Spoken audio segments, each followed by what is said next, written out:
Welcome to Shashi TV. నేను రఫీ. ఈరోజు topic ఏంటంటే, మనకి ఏదైనా ప్రాబ్లం వచ్చినప్పుడు, ఆరోగ్య సమస్య వచ్చినప్పుడు డబ్బులుండి ప్రైవేట్ హాస్పిటల్కి వెళ్ళి చూయించుకోవచ్చు. కానీ డబ్బులు లేని పరిస్థితి ఏంది? ఫర్ సపోజ్ నెలకు ఒక 20,000 30,000 సంపాదించే వ్యక్తి ఇంట్లో ఆరోగ్య సమస్య ఏదైనా వచ్చినప్పుడు ఫ్యామిలీ మెంబర్స్ కానీ అతనికి ఇన్సూరెన్స్ ఉంటే ఓకే, ఇన్సూరెన్స్ ఉంటే ప్రైవేట్ హాస్పిటల్కి వెళ్ళి చూపించుకోవచ్చు. కానీ ఇన్సూరెన్స్ లేని చాలా మంది ఉంటారు. ఇన్సూరెన్స్ మీద అవగాహన లేదు. ఇన్సూరెన్స్ చేయించుకోవాలి, దానివల్ల బెనిఫిట్స్ ఉన్నాయని చాలా మంది గ్రహించట్లేదు. గ్రహించినా సరే మనకి ఏమీ రాదు అని చెప్పేసి చేయించుకోవట్లేదు. ఇన్సూరెన్స్ కంపల్సరీ చేయించుకోండి వీలైనంత వరకు.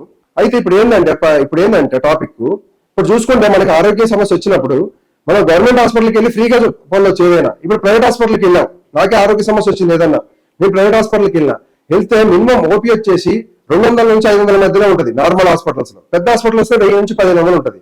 అక్కడికి వెళ్తారు. వెళ్ళిన తర్వాత అక్కడ డాక్టర్ ఎవరైతే ఉన్నారో చూస్తారు, చూసి టెస్టులు రాస్తారు. ఆ టెస్టులకు ఒక 2000 నుంచి 3000 అయిపోతాయి.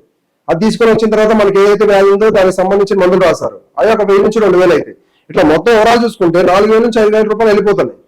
ఇప్పుడు ఈ 4000 నుంచి 5000 రూపాయలు ఖర్చు కాకుండా ఫ్రీగా మనం వైద్యం చేయించుకోవాలి, మనకున్న సమస్య ఎలా క్లియర్ చేసుకుని అయితే చెప్పే ప్రయత్నం చేస్తారు. చూడండి, ప్రధానంగా మనకి సిటీస్ లో అయితేనేమో బస్తీ దవాఖానాలు ఉంటాయి, విలేజ్ లో అయితేనే పిహెచ్సీలు ఉంటాయి, ప్రైమరీ హెల్త్ కేర్ సెంటర్స్. ప్రతి 30,000 జనాభాకి ఒక పిహెచ్సీ ఉంటుంది.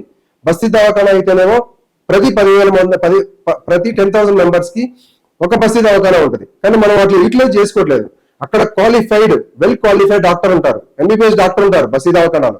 పక్కన ఇంకా నర్సులు ఉంటారు. ఫస్ట్ ఆఫ్ ఆల్ మనకి ఏదైనా డిసీజ్ వచ్చినప్పుడు మనం బస్తీ దవాఖానాకి వెళ్ళండి. వెళ్ళిన తర్వాత అక్కడ ఎంబీబీఎస్ డాక్టర్ ఉంటారు. ఎక్కడైతే మన ప్రైవేట్ హాస్పిటల్లో క్వాలిఫైడ్ డాక్టర్ ఎలా ఉంటారో సేమ్ క్వాలిఫికేషన్ తో ఇక్కడ డాక్టర్స్ ఉంటారు. కానీ మనకు ఒక అపోహ మనసులో ఉండిపోయింది, గవర్నమెంట్ హాస్పిటల్స్ అంటే మంచిగా చూడరు, పట్టించుకోరు, అక్కడ మందులు బాగోవు, ఏముండవండి. గవర్నమెంట్ హాస్పిటల్ అంటే ఒక వ్యవస్థ. గవర్నమెంట్ అంటేనే వ్యవస్థ. అలాంటి వ్యవస్థ ఎందుకు తప్పు చేస్తుంది?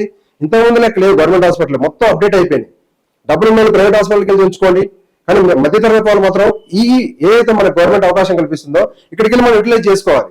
లేదంటే మనమే నష్టపోతాం. మీకు ఇంకా ఉదాహరణ చెప్పే ప్రయత్నం కూడా చేస్తారు. చూడండి, ఒక ముక్కుకు సంబంధించిన ఏదైనా సర్జరీ చేయాల్సి ఉంటే మనం ప్రైవేట్ హాస్పిటల్కి వెళ్తే 30,000 నుంచి 50,000 రూపాయలు ఖర్చు అవుతుంది. అదే సేమ్ ఆపరేషన్, సేమ్ సర్జరీ మనం ఏదైతే ఎర్రగడ్డ ఉంది, మనం హైదరాబాద్ లో ఉంటున్నాం కాబట్టి ప్రెసెంట్ హైదరాబాద్ లో చూసుకుంటే ఈఎన్టీ హాస్పిటల్ అని చెప్పేసి ఒకటి ఉంటుంది ఎర్రగడ్డలో.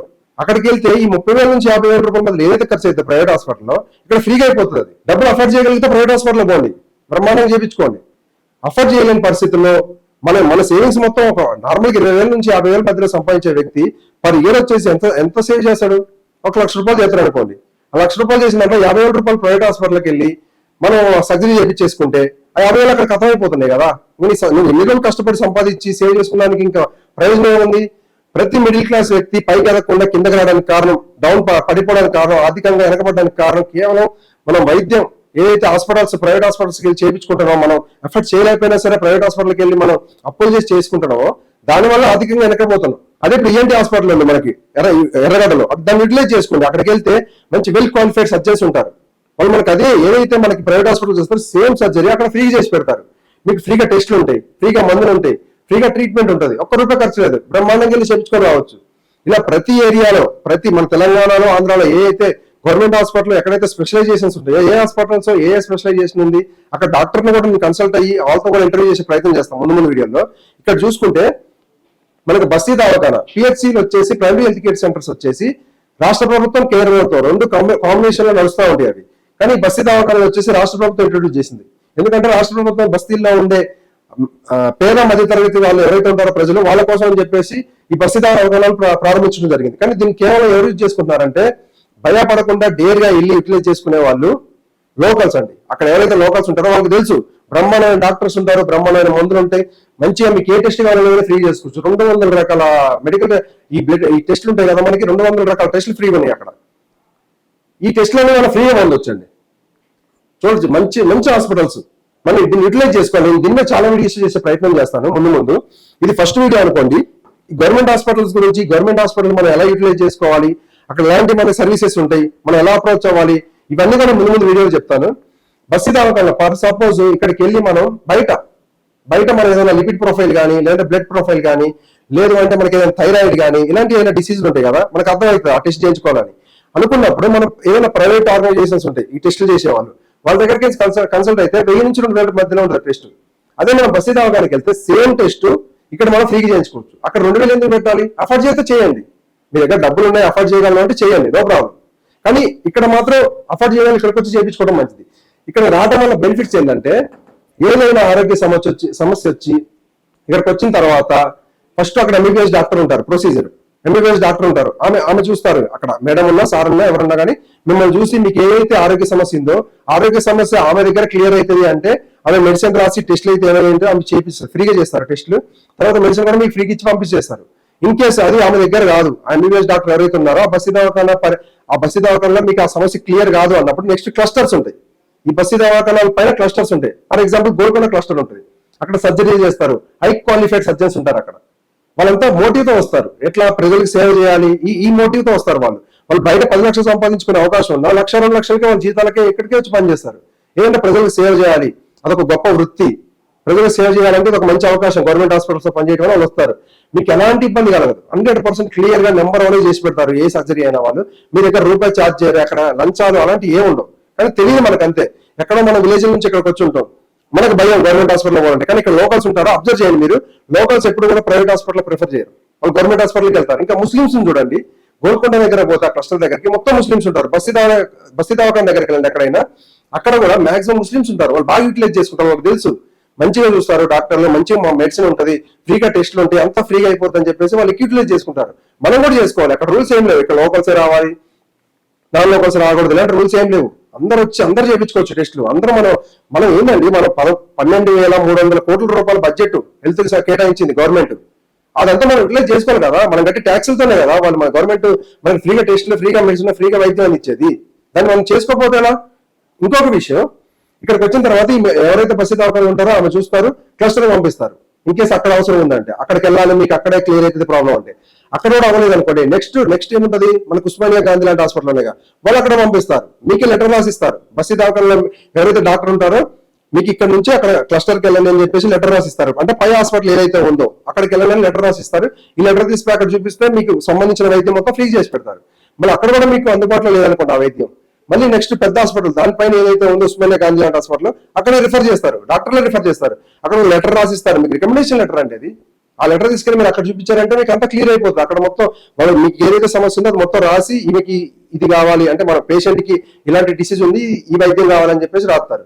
మనం పెద్ద హాస్పిటల్కి రిఫర్ చేస్తారు కదా, అక్కడికి వెళ్ళిన తర్వాత ఉస్మానియా కానీ గాంధీ కానీ అక్కడికి వెళ్ళిన తర్వాత వాళ్ళు ఆ లెటర్ చూసి మనకి ఏదైతే డిసీజ్ ఉందో ఆ డిసీజ్ క్లియర్ చేస్తారు. ఇంత మంచిగా ఉంటుంది, చాలా ప్రాసెస్ బాగుంటుంది. డబ్బులు నుండి అఫోర్డ్ చేయగలిగితే ప్రైవేట్ హాస్పిటల్కి వెళ్ళండి. ఎందుకంటున్నా అంటే డబ్బులు నుండి అఫోర్డ్ చేయగలిగితే వెళ్ళమని పేద మధ్య తరగతి వాళ్ళు ఎవరైతే ఉన్నారో వాళ్ళు యూటిలైజ్ చేసుకుంటారు. ఎందుకంటే గవర్నమెంట్ అందరికీ ప్రొవైడ్ చేయలేకపోతుంది. మనం ప్రొవైడ్ చేయాలి అంటే ప్రొవైడ్ చేయలేకపోతుంది. వేరే వాటి మీద కాన్సన్ట్రేషన్ చేసింది ప్రభుత్వం. విద్యా వైద్యం అసలు మనకు కావాల్సింది విద్యా వైద్యం, కానీ వాళ్ళు చేయరు. వాళ్ళు వేరే వాటి మీద కాన్సన్ట్రేషన్ చేస్తారు. ఈ వైద్యం మీద చేస్తే ఎవరు పట్టించుకోరు కదా, ఈ ఫ్రీ పథకాలు వీటి మీద చేస్తే పట్టించుకుంటారు.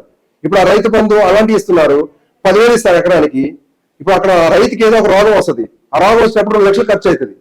2 లక్షలు ఖర్చు అయితే 2 లక్షలు ఖర్చు ఎట్లా? ఈ 10,000 సరిపోతాయా? ఆ 2 లక్షల ఖర్చు అన్ని తీసుకురావాలా? పొలం అమ్మాలా? ఆరోగ్యశ్రీ అని ఉంది, వాటికి బిల్లులు పే చేయరు. అబ్బాయి చేశారు. మొన్న 2 రోజుల కింద ఆరోగ్యశ్రీలో సేవ ఆపేద్దాం అని చెప్పేసి ఆ యూనియన్ ప్రకటించింది. మళ్ళీ ఆ క్లియర్ చేసే వరకు ఆ సేవ కొనసాగదు. అది క్లియర్ చేస్తేనే కొనసాగుతుంది. ఇన్సూరెన్స్ ఎట్లా ప్రొవైడ్ చేయట్లేదు. గవర్నమెంట్ డైరెక్ట్ ఒక ఇన్సూరెన్స్ కంపెనీ పెట్టి ఆ ఇన్సూరెన్స్ కంపెనీ వాళ్ళే ఆర్గనైజ్ చేయొచ్చు. ఒక గవర్నమెంట్ ఇన్సూరెన్స్ కంపెనీ పెట్టి ఎల్ఐసి, ఇప్పుడు లైక్ ఎల్ఐసి అంటే గవర్నమెంట్ కాదనుకోండి, కానీ ఎల్ఐసి లాగా ఏదో ఒక ఇన్సూరెన్స్ కంపెనీ పెట్టి ఆ ఇన్సూరెన్స్ కంపెనీలో ఎవరైతే ఆధార్ కార్డు ఉందో అందరికి ఫ్రీగా ఇన్సూరెన్స్ చేసేయాలి. ఈ పథకాలన్నీ తీసేసి అందరికి ఇన్సూరెన్స్ చేసేస్తే వాళ్ళు ఏ ప్రైవేట్ హాస్పిటల్కైనా చూసుకుంటారు. ఇప్పుడు గవర్నమెంట్ హాస్పిటల్కి ఎందుకు వెళ్ళాలి? గవర్నమెంట్ హాస్పిటల్కి వెళ్ళాల్సిన పని లేదు కదా. గవర్నమెంట్ హాస్పిటల్లో చాలా తక్కువ ఉన్నాయి. ఇంతమంది జనాభా 1000 మంది జనాభా ఉన్నప్పుడు 10-20 ఉంటాయి హాస్పిటల్స్, అంత తక్కువ మోతాదులో ఉన్నాయి. అదే మీరు కనుక ఇలాంటి ఇన్సూరెన్స్ పాలసీ, ఇప్పుడు అమెరికా లాంటి దేశాలు, యూకే లాంటి దేశాలు ఇన్సూరెన్స్ మ్యాండేటరీ, అక్కడ ఇన్సూరెన్స్ కట్టుకోవాలి. లేదంటే మీరు కూడా చేయండి మ్యాండేటరీ. చాలా మంది తెలియదు, తెలిసిన వాళ్ళు కట్టుకున్నారు. ఎవరైతే ఉద్యోగాలు చేస్తున్నారో, కొంచెం చదువుకున్నారో వాళ్ళు ఇన్సూరెన్స్ చేయించుకుంటున్నారు, మంచి ప్రైవేట్ హాస్పిటల్కి వెళ్ళిపోతున్నారు. వాళ్ళకి ఏం ఇబ్బంది లేదు. కానీ ఎవరైతే పేద మధ్య తరగతి వాళ్ళు ఉన్నారో వాళ్ళకి తెలియదు. మెయిన్ గా రైతులు, విలేజ్ లో ఉండే రైతులకి ఏం తెలుస్తుంది? వాళ్ళకి ఏం తెలియదు, వాళ్ళకి ఇన్సూరెన్స్ గురించి తెలియదు, చేయించుకోరు. వాళ్ళే ఇబ్బందులు పడుతున్నారు. సంవత్సరం మొత్తం కష్టపడితే ఒక 2-3 ఎకరాలు ఎత్తే ఒక 50,000 నుంచి ₹1,00,000 మిగిలితే రైతుకి ఏదైనా డిసీజ్ వస్తే దానికి 1 లక్ష నుంచి 2 లక్షలు ఎగిరిపోతున్నాయి. ఇంకా పెద్ద కష్టానికి ఉపయోగం మళ్ళీ అధికంగా వెనక్కి దిగినట్టే కదా.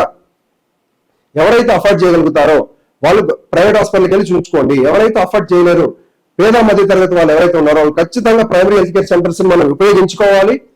వాళ్ళు మనకు ప్రొవైడ్ చేయాల్సిందే. వీళ్ళు చాలా బాగా చూస్తారు, మనమే భయపడద్దు. ఒక్కసారి నా మాటకి వెళ్ళండి, బస్తీ దవాఖానాకి వెళ్ళండి, సిటీస్ లో ఉన్న వాళ్ళు వెళ్ళి ఒకసారి కన్సల్ట్ అవ్వండి. మీకు ఒక జలుబు చేసిందా, ఫీవర్ వచ్చిందా, వెళ్ళండి. అక్కడికి వెళ్ళిన తర్వాత ఒక్కసారి కానీ మీరు వెళ్ళి కన్సల్ట్ అయితే మీరు రెండోసారి మళ్ళీ అక్కడికి వెళ్తారు. ఎందుకంటే అంత బాగా ట్రీట్ చేస్తారు. నేను వెళ్ళి చూసా. నెక్స్ట్ వాటి మీద ఇంటర్వ్యూస్, ఆ డాక్టర్స్ తో కన్సల్ట్ ఇంటర్వ్యూస్ చేసే ప్రయత్నం కూడా చేస్తాను. ఇలాంటి వీడియోలు ఇంకెన్నో చేస్తానండి. ఇది ఫస్ట్ వీడియో అనుకోండి. ప్రతిరోజు ఒక వీడియో అయితే నేను ఈ హెల్త్ కి సంబంధించిన ఏ హాస్పిటల్, ఫర్ సపోజ్ మనకి ఉస్మానియాలో ఎలాంటి డిసీజ్ చూస్తారు, ఎలా అప్రోచ్ అవ్వాలి, ఎలా వెళ్ళాలి, ప్రాసెస్ మొత్తం నేను ఎక్స్ప్లెయిన్ చేసే ప్రయత్నం చేస్తాను. అలాగే గాంధీ, తర్వాత నిలోఫర్ అని ఉంది, ఇలాంటి హాస్పిటల్ అన్నిటి కూడా నేను వీడియోస్ చేసి మీకు మంచిగా చెప్పే ప్రయత్నం అయితే చేస్తాను. ఇంకొక విషయం ఏంటంటే ఆరోగ్యశ్రీ అని ఉంది. ఆరోగ్యశ్రీ కూడా యూటిలైజ్ చేసుకోవచ్చు మనం. కానీ ఆరోగ్యశ్రీ కింద కొన్ని లిమిటేషన్స్ ఉన్నాయి. కొన్ని వ్యాధులు దాంట్లోకి వస్తాయి, కొన్ని రావు, కొన్ని డిసీజులు రావు. అది కూడా ఏంటంటే ప్రైవేట్ హాస్పిటల్, అన్ని ప్రైవేట్ హాస్పిటల్లో ఉండవు, కొన్ని ప్రైవేట్ హాస్పిటల్లోనే ఉంటాయి. ఇలాంటి కొన్ని సమస్యలు వీటి మీద ఆరోగ్యశ్రీ మీద కూడా పూర్తి వీడియో చేసే ప్రయత్నం చేస్తానండి. Thank you.